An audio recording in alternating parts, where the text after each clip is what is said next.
Yes. That sales tax, a tax placed on the sale of goods? Oh. And then there's some saliva that is secreted in the mouth, which aids in digestion. Yes. Hmm. And then there's that salutation. It's an expression, a greeting of goodwill as used to open a letter. Yeah. Just thinking about the use of technology and electricity. Phew. um, when I got up today, I had a different taste in my mouth.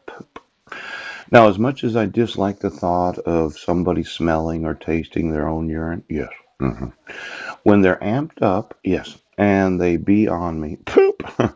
You didn't put the taste of urine in my saliva, did you? Oh. Hmm. Now, I think it's very important that the digestion of food is aided because of saliva. It's more than just kissing an individual. Yes, there's an actual purpose for the saliva in the mouth of every person. It aids, yes, in digestion of food.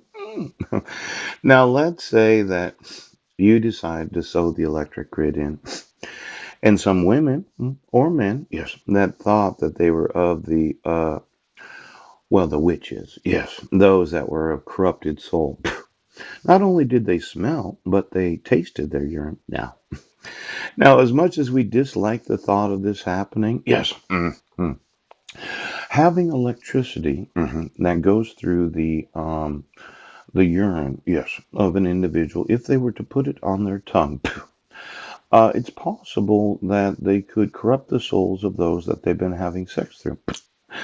Now, I didn't want to mention this, but I think it's worth really looking at. Yes. How many of those in law enforcement have been smelling or tasting their own urine?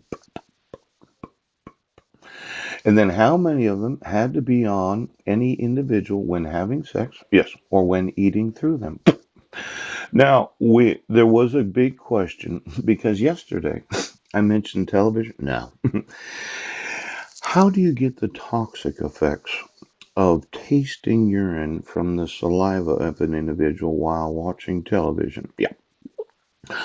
Now, there's a possibility that somebody had to be on the TV, yeah, that thought, well, if I just use the saliva and I taste my own urine, it would cause the same effects, yes, of the corrupting of the souls of those that are television viewers. Now, let's say I was to deposition you. You're a police officer, and I ask you, well, have you been tasting or smelling your own urine? And you're like, no, I would never do that. But you were, weren't you? Pooh! Now, when we think sheriff, it looks to me that what you put in your mouth ends up in your saliva. Yes, it does. And then you have breath that smells like urine.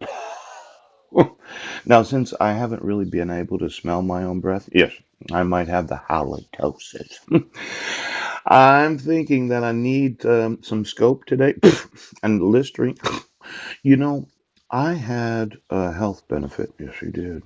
Where I used an old T-shirt. I went to the dollar store and I bought the gold antiseptic mouthwash. Yes, and I huffed it, and it seemed to kill. Yeah, it seemed to kill the germs in my lungs and in my esophagus. Yes, yes, yes. Now I figured since you couldn't rinse your mouth with it, yeah. It was possible that you could breathe it in, as in, see, if you use an old cotton T-shirt that's been washed like 100 times, yeah, and you just pour a little of that antiseptic mouthwash on it, yes, and don't use the blue one. Don't use the stuff that has some sort of sucrose in it. Yeah, just the regular old, and you put it in and you breathe it and you go, and you hold it in there a long time. It could kill some germs in your lungs because well, I think it's effective. It's very inexpensive. You can buy it for $1 at the Dollar Tree. Yes, you can. Small bottle of it. It doesn't.